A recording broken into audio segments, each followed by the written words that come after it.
Le choc au sommet dans ce groupe D a tenu toutes ses promesses entre le Sénégal et cette équipe de la RDC. Les deux nations se neutralisent sur un score de parité de 1 but partout. Aucun des deux ne prendra l'avantage sur l'autre. Aucun des deux ne décrochera automatiquement ce ticket de qualification. Donc, il va falloir patienter dans la dernière journée. On a assisté à un match électrique. On a assisté à un match avec beaucoup d'intensité. On a assisté à un match, bien évidemment, qui a tenu toutes ses promesses parce que, comme on le savait déjà, ces deux grosses nations, surtout depuis l'année 2025, se sont déjà affrontées à plusieurs reprises, que ce soit avec des catégories inférieures, mais également pour les éliminatoires à la Coupe du Monde, ces deux nations se sont déjà affrontées. La plus récente, bien évidemment, c'était la climatisation de cette équipe des Lions de la Teranga du Sénégal du côté du Stade des Martyrs, qui a valu d'ailleurs leur ticket de qualification pour le mondial. Donc forcément, cette équipe des Léopards avait encore à cœur cela. Mais je pense que, bien évidemment, ils se sont un peu consolés parce que pendant les barrages continentaux, ils ont également décroché leur ticket de qualification pour les barrages intercontinentaux. Donc, ils sont échoués de se qualifier pour le mondial. Donc, je pense que forcément, ils ont oublié la défaite du côté du Stade des Martyrs. Donc, on avait une rencontre au sommet dans ce groupe T pour savoir, bien évidemment, qui prendra le lead. Bien sûr, dans ce groupe, j'ai fait ma vidéo pronostic. Je suis revenu par rapport à cela. On savait que les deux équipes s'étaient déjà imposées dans leur match inaugural d'entrée en liste dans cette CAN. Le Sénégal s'impose 3-0 face au Botswana. La RDC s'impose 1-0 face à cette équipe des Guépards du Bénin. Donc, les deux équipes jouaient un match important. Celui qui l'emportait décrochait automatiquement son ticket de qualification pour les huitièmes de finale et bien évidemment prendra l'avantage sur l'autre. Mais on a assisté à un match incroyable. Le Sénégal rentre bien dans la partie. Au bout de 12 secondes de jeu seulement, 12 secondes, je pense que il s'appelle comment, Iso, qui s'est créé derrière la première occasion, la première frappe. Le Sénégal qui a voulu vraiment surprendre cette équipe des Léopards, mais malheureusement, ils vont pas pouvoir le faire. Cette équipe des Léopards également va pouvoir répondre à cette équipe du Sénégal. On se procure également une occasion, mais ça va être encore un peu plus compliqué, bien sûr. Donc, on assiste très tôt dans le match à deux équipes qui mettent déjà la température, qui mettent déjà l'intensité, et un match qui vraiment qui tient toutes ses promesses. Et au bout de 13 minutes de jeu, cette équipe de Léopards avait la possibilité de pouvoir ouvrir le score. Malheureusement, le but va être annulé pour une position de hors-jeu. Donc c'est un long ballon de la part de Arthur Maswaku, un long ballon qui va arriver du côté de Théo Bonganda, qui va bien remiser de la tête au point de pénalty et qui est bien là, Wan-Bissaka qui va venir mettre cette frappe-là hors de portée d'Edouard Mendy. Malheureusement, Théo Bonganda était hors-jeu et bien évidemment l'arbitre va revenir par rapport à cela, il va annuler le but. Donc cette équipe des Léopards, contre le cours du jeu, avait la possibilité de pouvoir climatiser cette équipe du Sénégal et pourtant qui avait le ballon et pourtant qui faisait le jeu, mais contre toute attente, bien évidemment, les Léopards sont surgis et ont mis ce but. Malheureusement, il y avait cette position d'hors-jeu. Donc, on assiste vraiment à un match très électrique. Le Sénégal, d'un côté, le Sénégal qui vient en se procurant avec des attaques assez placées, ils ont le ballon, ils font le jeu. Or que de l'autre côté, cette équipe des Léopards procède plutôt en contre. Ils ont des joueurs qui vont très vite avec Ilia Meshak sur son côté, Théo Bonganda qui est bien là avec Cédric Bakambu, avec un milieu de terrain assez dense autour de Sadiki et puis Muko, qui a été préféré à la place de Edo Kayembe, avec Moundou Sami également qui est bien évidemment là comme numéro 6. Donc on a vraiment une équipe des Léopards qui procède en contre, or qu'une équipe du Sénégal qui bat sans jeu bien évidemment sur des attaques placées, mais également sur des joueurs qui font la différence, avec Iliman Ndiaye qui est bien évidemment toujours très entreprenant sur le front de l'attaque. D'ailleurs, je pense à une action au bout de la 21e minute où Iliman Ndiaye, bien évidemment, va prendre le ballon sur son côté. Bon, vu que là, il va avoir plutôt un jeu assez ouvert. On a vraiment une attaque de cette équipe du Sénégal avec des joueurs qui sont très mobiles sur le terrain. Tantôt, tu vas voir Iliman Ndiaye qui se retrouve sur le côté droit. Il peut être également comme un numéro 10. Même chose pour Sadio Mané. Donc, on a vraiment une attaque avec des dédoublements. Iso qui peut quitter de son côté gauche pour venir s'excentrer, excusez-moi, sur le côté droit. Donc là, c'est Iliman Ndiaye qui va se retrouver sur le côté droit. Bien sûr, avec des chevauchés, des dribbles, il va se faire chipper le ballon par Sadio Mané. Sadio Mané qui va envoyer un très bon ballon à Nicolas Jackson.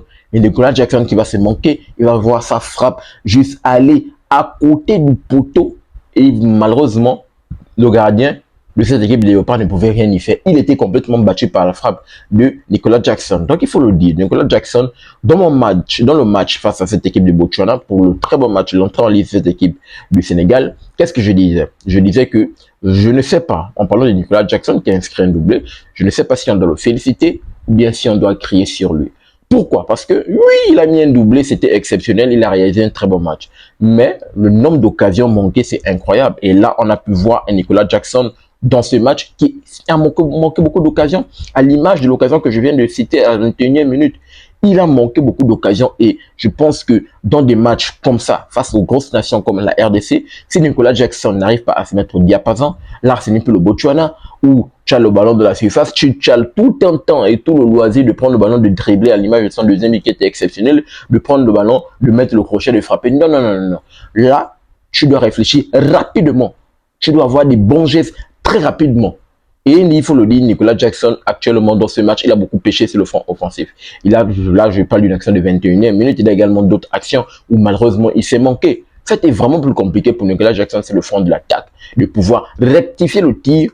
Bien évidemment, on espère qu'il va pouvoir, bien sûr, pouvoir le faire pour le restant des autres matchs. Mais vraiment, sur le plan offensif, c'était plus compliqué pour cette équipe des Lions de la Teranga du Sénégal. Donc, là, c'est l'action manquée au bout de la 21e minute. Et bien évidemment, on va également assister à une autre action franche de la part de cette équipe du Sénégal à la 44e minute. C'est une accélération toujours sur le côté de la part de Sadio Mané. Un jeu en triangle qui se crée de toujours sur ce côté. Sadio Mané qui va pouvoir recevoir un très bon ballon pour faire la passe à Iliman Ndiaye. Iliman Ndiaye, bien évidemment, il va voir Pape Gueye qui est juste là à l'entrée de la surface mettre une belle frappe. Pape Gueye, et heureusement que le gardien de cette équipe de Mpassi va bien pouvoir sortir le ballon. Donc, on a une équipe du Sénégal, comme je l'ai dit, de temps en temps, qui peut procéder en attaque placée avec un jeu en triangle, des joueurs qui se connaissent très bien, une belle complémentarité entre les joueurs.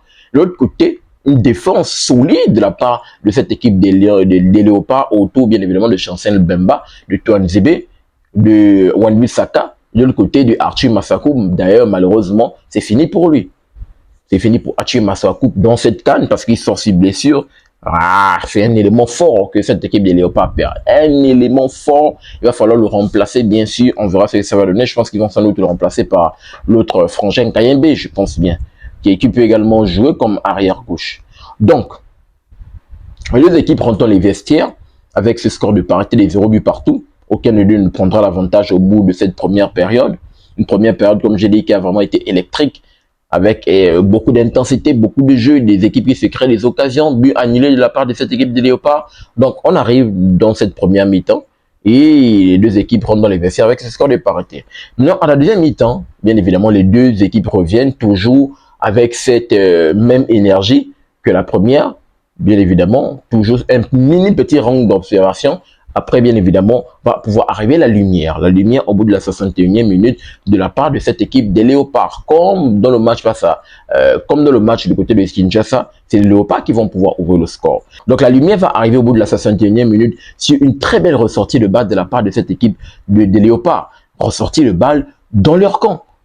C'est incroyable. C'est Mpassi qui remet le ballon sur le côté gauche avec Archie Massakou qui va changer de côté. De l'autre côté, pour retrouver qui Théo Bongonda. Théo Bongonda qui va remettre à Wan-Bissaka. Wan-Bissaka dans un très bon jeu. Projection de balle. Wan-Bissaka qui va pouvoir déborder sur son côté. Remettre bien évidemment à Théo Bongonda qui va frapper Edouard Mendy. Pouvait mieux faire. Edouard Mendy pouvait mieux faire. Il va se dégager le ballon. Pas très loin. Juste là à côté. Et le regard de surface, Cédric Bakambu est juste là. Il traîne pour venir juste mettre ce tapping et faire 1-0. Tourner l'ouverture du score au bout de la 61e minute et climatiser cette équipe du Sénégal. Vraiment, cette équipe des Léopards, j'ai vraiment apprécié cette sortie de balle. La sortie de balle a été incroyable.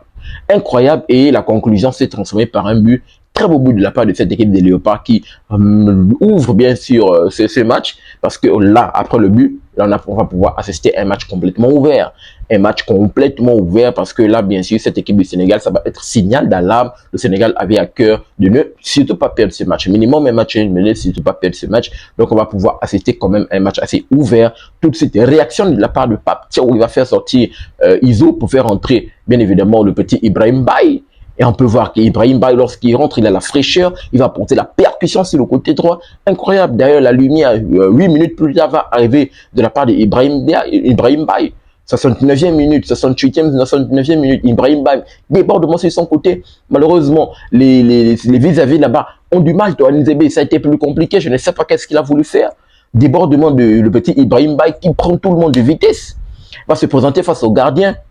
il va mettre cette frappe-là, et bien évidemment, le gardien va pouvoir sortir le ballon, et qui est juste là, bien évidemment, Sadio Mané, encore Renald de Cephas qui va prendre le ballon, petit tapping tranquille, et mettre ce but hors de portée, bien évidemment, des défenseurs qui sont restés couvrir, bien évidemment, le gardien Mpassi qui est sorti à la charge Ibrahim Baye, et venir mettre ce but égalisateur 8 minutes plus tard, après l'ouverture du score de cette équipe des Léopards. Le Sénégal qui réagit très bien. Il fallait réagir à ce moment, bien évidemment, pour bien sûr bousculer toutes les velléités, parce que plus le match tirait en longueur, plus ça devait être un peu plus compliqué, parce que bien évidemment la RDC avait activé son mode boucher complètement les trous, parquer le bus, parce que cette équipe de la RDC, lorsqu'elle parque le bus, c'est un peu plus compliqué de venir déverrouiller la défense de cette équipe des Léopards.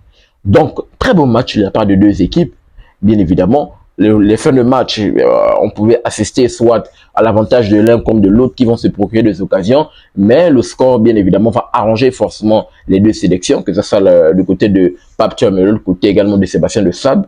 Donc, bien sûr, les deux équipes se neutralisent, un score de parité de 1 but partout, comme je l'avais annoncé bien évidemment dans ma vidéo pronostic, mais également dans mes vidéos pronostiques, les vidéos pronostiques que j'ai pronostiqué tous les matchs, mais la vidéo également pronostique tous les restamment, la vidéo où, bien sûr, j'ai présenter bien sûr le match entre le Sénégal et la RDC. Tout de suite, lorsque on essaie de checker au niveau du classement de le groupe T, on peut voir que le Sénégal et la RDC se retrouvent bien évidemment ex-aequo à la première place. Le Sénégal est premier, vu qu'il a un goal average plus conséquent de plus 3. La RDC deuxième, goal average, même nombre de points, 4 points, goal average de plus 1. Les Guépards de Bénin se sont imposés bien évidemment face à cette équipe des Herbes de Botswana, 1 but à 0. Et ils se retrouvent à la troisième place avec un bilan de 3 points, goal average nul. Malheureusement pour le Botswana, ils sont éliminés vu qu'ils ont 2 défaites, bilan 0 points, goal average de moins 4. Donnez-moi votre retour dans les commentaires par rapport à ce match électrique en ces équipes du Sénégal et de la RDC. Je serais très ravi de vous lire en toute synergie autour du football africain qu'on aime et qu'on adore. N'oubliez pas de vous abonner, de liker, mais surtout, activez la cloche de notification pour ne manquer aucune de mes sorties. Peace. Très bientôt les gars.